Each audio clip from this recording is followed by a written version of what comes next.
Thank you so much, praise team. It is January, and I guess today it feels a little bit more like January than maybe it has recently. But aren't you glad we're getting some rain? It's been so dry and parched lately. Actually, the weather's been crazy. You remember it tried to kill us back before Christmas, and then it became hot and muggy, and now it's becoming more seasonal. And if we're thinking about the weather these days, most of the time we're thinking about it only as a pretext to complain about it. And if you're thinking about the weather, it is possible that, like me, you're thinking about how much you don't like this weather now, and you're trying to think about more pleasant places, like, for example, the beach. I don't know about you, but some of you are mountain people, and I like mountain music, but I like going to the beach. And I love being at the beach. And I don't enjoy necessarily getting in the water. I just like being there at the water's edge and looking at the ocean and hearing the ocean and watch the waves roll in and having my feet in the sand. And I'm not a big walker necessarily, I think the technical title is exercise. Anyway, but it's so pleasant even to walk on the beach, and so much about the beach experience I just absolutely love, and I find so fond, and I have such affection for it. But while there is so much about the beach that I love and I value and I appreciate, some of those same things that I just described that I really like, on the flip side, can be kind of aggravating. For example, the sand that I like to put my feet in, I just want to leave it there. But if you go to the beach, you get sand everywhere. It's all in your bathing suit, it's in your shoes, it's in your car. Some of you have sand in your car from going to the beach this past summer, and it's going to be there. And so that can be kind of frustrating, the sand can be. Also, that pleasantness of walking on the beach, as pleasant as that can be and as flat as it can be and all of that, here's one of the things that can be, or actually two things that are a challenge with respect to walking on the beach. First of all, when you start walking, typically what you do is you decide, all right, this is about how far I'm going to walk. And most of the time, it's not based on time. It's based on some landmark that you look off in the distance and see. For me, many times that has been a pier. Oh, I'm going to walk to the pier and back. Now, so as you look at the pier, you think, okay, that might be a half mile. How far is the pier? 11.9 miles. 11.9 miles. And so you start walking, and 3 days later, you finally get to the pier, and you're like, man, I had no idea that it was so far to actually walk down here. All right, so that's a problem. Anyway, but whether you walk a short distance or a longer distance, it's possible that you have encountered this as a challenge. And so you've been gone for 15 minutes, 30 minutes, an hour, whatever it is. How long have you been walking? You come back, and whether you're on oceanfront or not, let's say you're staying in a house, there's a point where you came onto the beach. And you start looking for it. You ever have difficulty finding it? Because all these houses, they all kind of start to look alike. And if you're in a really developed area, though, even with big hotels, they all kind of look alike. And this has happened to me before. You think you're at the spot, and so you stroll on up the dune, and you're like, okay, no. And you keep searching, trying to find the right place where you actually came on to the beach. And so when that has happened, typically what you will do, especially if that happens early in your stay, you say, I don't want that to happen again. And so what you do is that you make mental notes. You kind of take a mental snapshot of some defining characteristics. Oh, there's a trash can here. There's a windsock. There's a deck. There's something. There's this blue hotel. There's something. Some defining characteristics so that you can get back to where you wanted to be. You take note of the defining characteristics so you can get back where you want to be. Hold that thought for a moment. I'm sure most of you this past week have been thinking about laws of physics, because, I mean, what week goes by that we're not thinking about those? But one of them that you may or may not be familiar with by name is known as the second law of thermodynamics. You're probably talking about it in Sunday school. Anyway, sometimes the second law of thermodynamics is referred to as the law of entropy. And what it means, that sounds kind of fancy, but what it means is very simple. That things start out with strength and work to weakness. That things start off as order and they work towards chaos. So, for example, you may have a clock that you wind up. It starts off, the spring is wound tight. And what happens with the passage of time? It loses that strength. That happens with our bodies, doesn't it? I mean, the older we get, I mean, like you think about how strong you were and what great shape you were in your 20s, and as the decades pass, you're like, oh, goodness, everything is squeaking and breaking and getting replaced, and we just kind of wear out. We go from strength to weakness. We can go from order to chaos. And we witness this not only with our bodies, we not only witness this with clocks, but we can even witness this even in the life of the church, where it is that you can be experiencing real and measured strength and order, and things are going well, but then over time, things kind of just unwind, and you go from strength to weakness, things really firing on all cylinders to just kind of sputtering and backfiring. For us as individuals and for us as a church, if we get to a point where we realize that in your life, as you woke up this morning, some of you, and your knees were creaking and your back was hurting, what were you thinking? I wish I could go back. I'd like to go back to when it wasn't this way. I'd like to go back to strength. I'd like to go back to flexibility. I would like to go back to that place. And when we want to go back, where is it that we want to go back? We want to go back to when things were good, when things were new, when things were right, when things were strong, when things were in order, when everything was in its place. Now, for us to be able to do that, for us in any aspect of life, what does it take? Well, it kind of takes what I described a moment ago with the beach. You've got to know what the defining characteristics are. What the landmarks are of the place that you're trying to get back to. Today we're going to be beginning a journey where our aim is to get back to something. And the strength that I want to see us get to is not the strength of 1976 or 1984, but the strength of what the church experienced when it started. And I don't mean the Gate City Baptist Church. I mean the church when it started. Why would we ever want to get to that place? Because very simply, and we're going to see this in just a moment, that was an episode, that was a season of time, and there were things that were going on, and there were defining characteristics that were present that caused God to work, that led God to work and move in ways that were wonderfully significant, in ways that made a significant consequential difference in the lives of people, not only in the moment, but also for eternity. So what did life look like for them when it started? Look with me in your Bibles today to Acts chapter 2. Acts chapter 2. And today, in terms of structure, this is a different approach to how you normally hear me share a message, but we're just going to kind of walk through this and unpack and see what it is that God says to us still today. Acts chapter 2, starting with verse 42, we're told that that's the early church, these believers, they devoted themselves to the apostles' teaching, to the fellowship, to the breaking of bread, and to prayer. Everyone was filled with awe, and many wonders and signs were being performed through the apostles. Now all the believers were together and held all things in common. They sold their possessions and property and distributed the proceeds to all as any had need. Every day they devoted themselves to meeting together in the temple, and they broke bread from house to house. They ate their food with joyful and sincere hearts, praising God and enjoying the favor of all the people. And every day the Lord added to their number those who were being saved. This tells us what the church looked like when it started. And as you see this unpacking, beginning in verse 43, we're told that everyone was filled with awe. Everyone was filled with awe. The word that's translated there as awe is the Greek word phobos. It gives us what we know in English today as phobia. And we know the word phobia means fear. So if you insert that back here, everyone was filled with fear. I mean, were people afraid? I don't believe at all that was the sense that of what it was that they were experiencing, and I don't believe that's the thrust of what God is using Luke to say here, that they were afraid, that they were scared, but I believe it's appealing to something that we experience when we are afraid. For example, let's say you wake up in the middle of the night and you hear some crashing sound. What do? I mean, your heart starts beating, and all of a sudden you have like sonic hearing, don't you?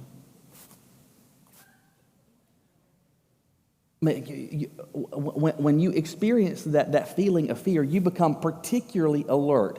You become especially attentive. You're paying attention to every small detail. That's what was going on in the life of the early church. People are, not in a bad way, but in a very positive way, they are on edge. That they're kind of like a cat up like this.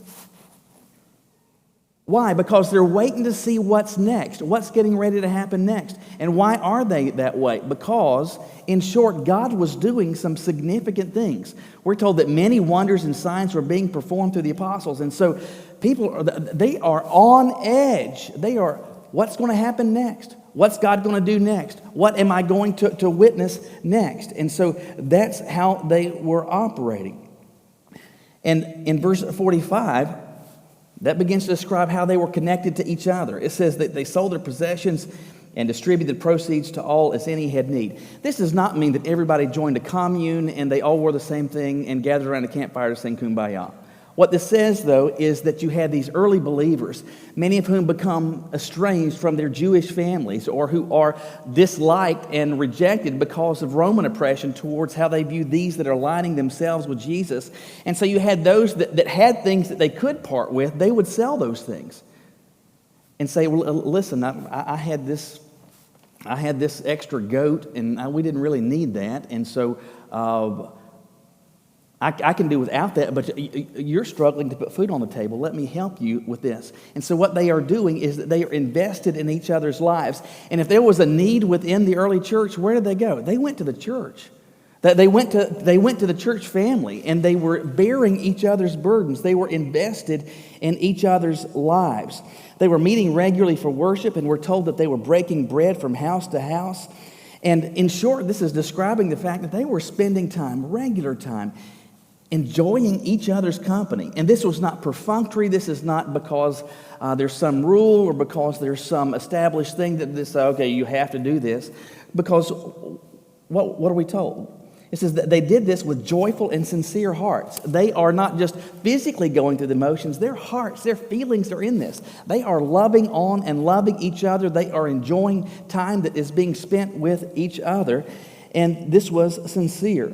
This helped spur them on to, and that's why they were gathering so frequently to worship, because God was doing such great things. They enjoyed each other's company. They were intentional in spending time with each other.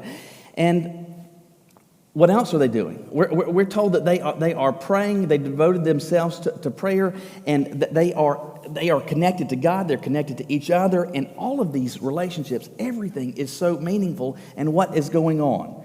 We're told that God is blessing, and every day God was adding to their number.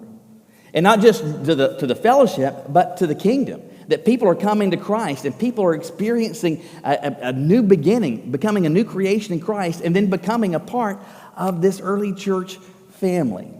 Now, can we be honest and say for a moment that most of the time, and I'm not just saying at Gate City, but most of the time at any church, think of the entirety of those of you that have been connected with the church family throughout the whole of your life. So many times, what we just read, that's not necessarily been your experience. I mean, starting out of the gate, everyone was filled with awe.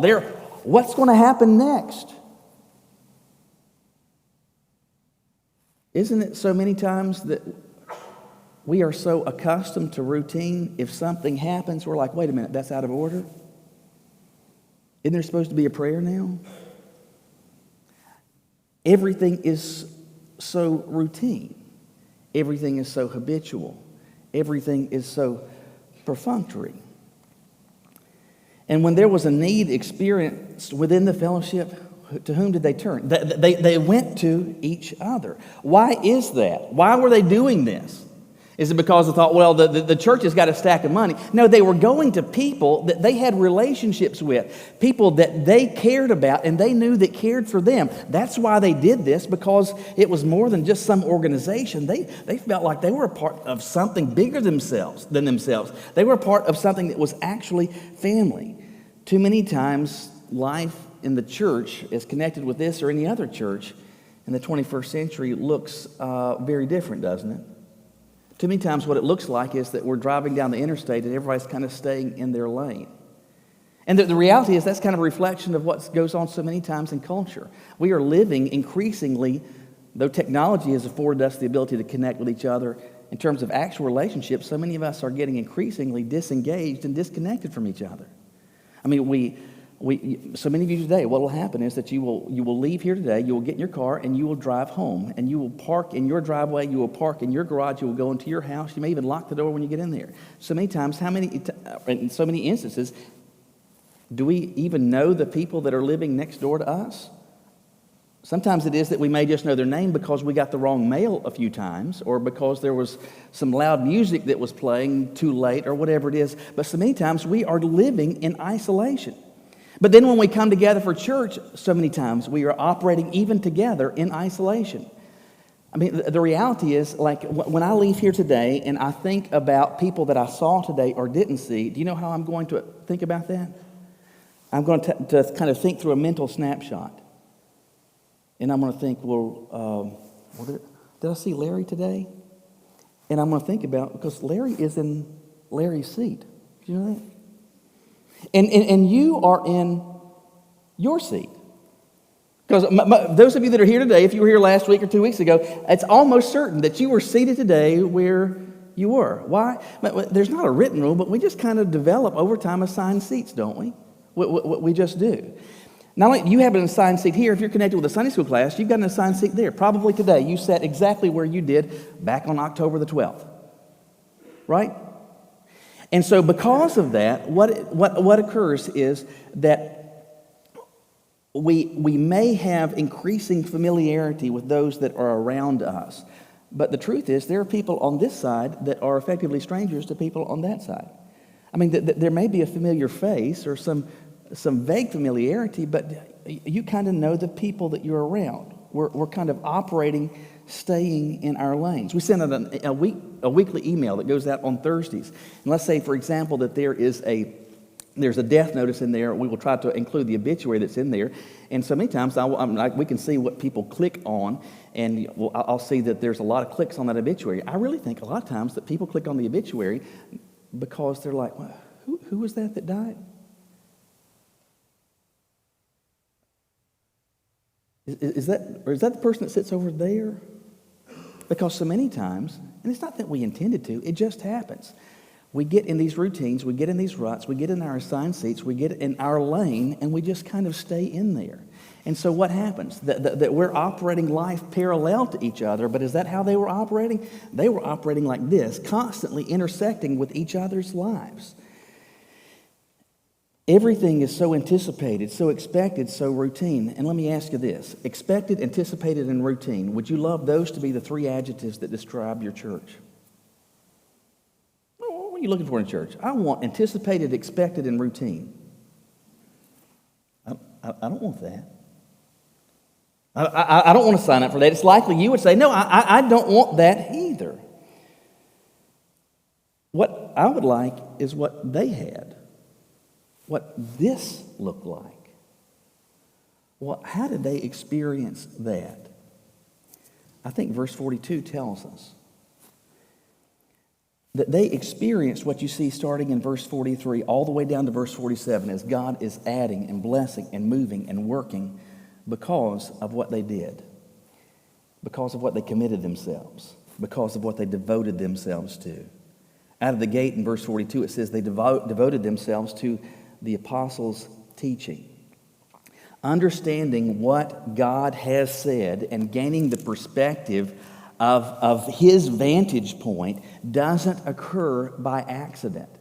It only occurs because we listen to what He has said and what He is continuing to say. It happens because we study, because we listen, because we engage what God has said in His Word and how He is further communicating that truth to us through His Word, through His Spirit, and through others as they are expounding on what God has already said.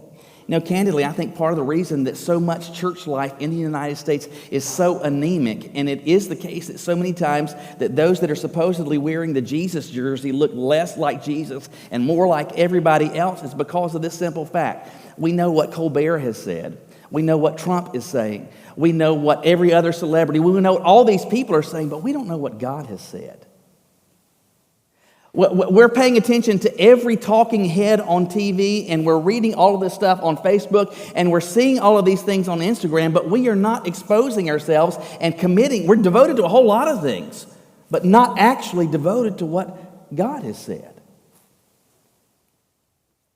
In the next 3 weeks, we're going to be giving some thought to what God has said and what is involved in being a church that is committed, devoted to being a biblically grounded fellowship. But that's not the only thing that they did. They devoted themselves also to the fellowship. These were people that were not just Facebook friends. They were not just acquaintances. Oh, I know who you are. I'm kind of vaguely familiar. These were people that were involved and invested and connected with each other. And you didn't just have people that were part of a crowd that showed up on Sunday mornings. These were people that were regularly engaged in and doing life together with each other. And after we spend some time thinking about what's involved in being a biblically grounded church, we're going to think about what's involved in being a church sincerely, where it looks more like this, where we are meaningfully connected to each other. And it's not that we just sit in the same room on Sunday mornings, but we are sharing this life, following Jesus together. And our lives are intersecting more than just on a Sunday morning and occasionally on a Wednesday. When they devoted themselves to the breaking of bread, I believe that this was rooted in part because they were regularly taking what we just did this morning. They were observing the Lord's Supper, and the breaking of bread was to remind them of what the gospel is and the centrality of what Jesus did for us. And so after that, we're going to spend 3 weeks thinking about being a church that is absolutely a gospel-centered church. Again, you see in verse 42, they devoted themselves to this. They were committed to this. They were a biblically grounded. They were a meaningfully connected. They were a gospel-centered church, but it says also this, that they were committed. They devoted themselves to prayer. Now, when it says that they devoted themselves to prayer, that doesn't mean simply that they had prayer as a part of their Bible study time or as a part of their worship time. But these were people that prayed together. These were people that prayed for each other. These were people that prayed when they were together. These were people that prayed when they were apart. Can we just be honest in saying that we do some praying, but the praying that we do doesn't look like that? I don't mean to beat anybody over the head any more than is necessary. That's reality. We have, on the fourth Sunday of a month, a corporate church-wide prayer time that we call the Fourth at 4. It starts at 4. We end promptly at 5. We've been doing this now since before COVID, and at this point, we'll be doing well to have maybe 30 to 35 people here. Roughly half of them are teenagers. Now, I can't tell you the number of times I have heard senior adults lament, well, I'm telling you, this country's going to hell in a handbag, and it's so awful. It happened when we took prayer out of schools. You'll whine and moan about prayer not being in school, but you won't participate in prayer at church. Listen, there is a link to what we commit ourselves to what we devote ourselves to, and the extent to which God is at work among us. And that doesn't mean that we occasionally say a prayer during a worship service or Bible study, but they were committed to this.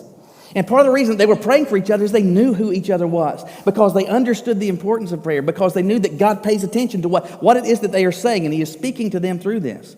I mean, just a few months ago, Charlie Schramm came to me and said, listen, I would love if we could have some more opportunities to pray together and try to leverage something that's already occurring on Wednesday morning, where we've got the morning lift. And I'll have anywhere 30 plus people that are participating in that Bible study on Wednesday mornings.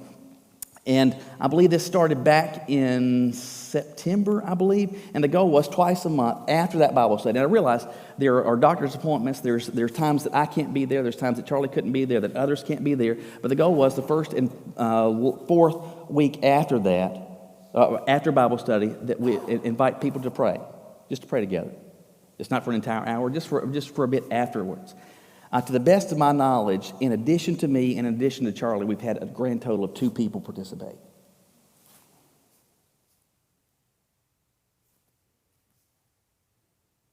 They devoted themselves to this. So we're going to spend 3 weeks after that thinking about what it looks like to be a people where this isn't just something that we do, but this is part of who we are. Now, listen, I want you to be encouraged, sincerely encouraged. After just having beat you over the head, I want you to be encouraged about where we are as a church, because the reality is this: we have seen God do some genuinely wonderful things in the life of this church just in the past year. I mean, just in 2022, we have seen God use us in a variety of different ways. We've packed roughly 32,000 meals that went along with a gospel presentation to some folks that otherwise may actually be starving, some children that may be starving in some desperate places in the world. We've had, this past summer, we had 3 different sessions of Bible school. There was the grade school, there was a youth, then there was even God bless us for this, a preschool Bible school. And through these, I'm telling you, we had more meaningful engagements with families than we have ever had, at least since 2010.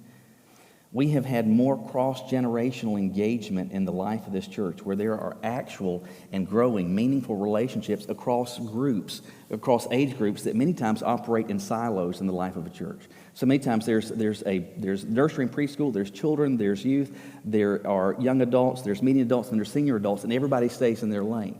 And we've had some wonderful experiences where we are seeing relationships. For example, through the Pray For Me campaign, where you've got senior adults that are prayer partners throughout the entire school year with children, with teenagers, and there are some meaningful relationships that are coming from this. We've been able to witness 13 people be baptized this past year. That's a wonderful blessing. Out of 40,000 Southern Baptist Church, there were tens of thousands that did not see a single person come to Christ in a single year.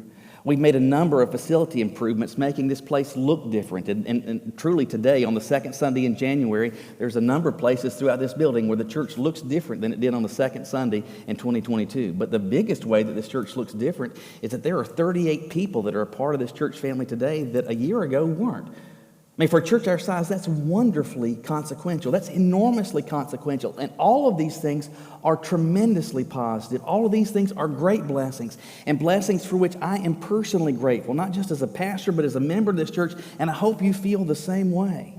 And every one of these things is a blessing from God, and I don't think any of us should take these things for granted, but I do believe that the blessings we are experiencing, the blessings we experience from God are linked, inextricably linked, to what we devote ourselves to what we are committed to. And I believe that God has gone on record to say that a fellowship that is committed, that is devoted to these types of things, that's a group of people among whom I can work. That's a group of people among whom I can move and draw people to myself. But I can demonstrate my power. I can demonstrate wonderful, wonderful, amazing things. And we're beginning today a journey that, honestly, I just felt burdened by God to be leading. That's based on what we see here in Acts 42, and it's a journey that's going to take us all the way to the Sunday just before Easter. And My aim and my burden very simply is this: that we as a church, as the future unfolds, that we look more and more like the past. And I don't mean 1982, I mean Acts chapter 2. And along the way, we're going to be doing this in ways where it'll be very clear and intentional that we understand that following Jesus is not a Sunday morning thing and a Wednesday thing. But that, appealing to what Jamie described earlier, though, out of Deuteronomy 6, that the family, the home, is the seedbed of faith. And following Jesus is going to be done, if it's going to be done meaningfully, it's going to occur not just as we gather together, but on a Tuesday afternoon, on a Wednesday in the break room, on a Thursday night sitting around the dinner table, on a Saturday morning in your home. And so we're going to be operating in ways and giving you some very practical ways and providing some resources to help you experience this whole process of following Jesus, yes, on Sundays, but also on Tuesdays, also on Fridays, also on Saturdays, and specifically trying to come alongside you that have children and teenagers in the home. Listen, the torrent that we are under from culture that is trying to invite us and woo us to be more like them is becoming increasingly strong. And you need to be helped. You need to be strengthened. You need to be encouraged so that this is central not just to the life of your church, but to the life of your home, to the life of your family. In short, what is the aim of what we're going to be doing? How I would put it is this. If anyone were to ask you, what is Gate City Baptist Church about? Tell me about your church. Who is it? What are they?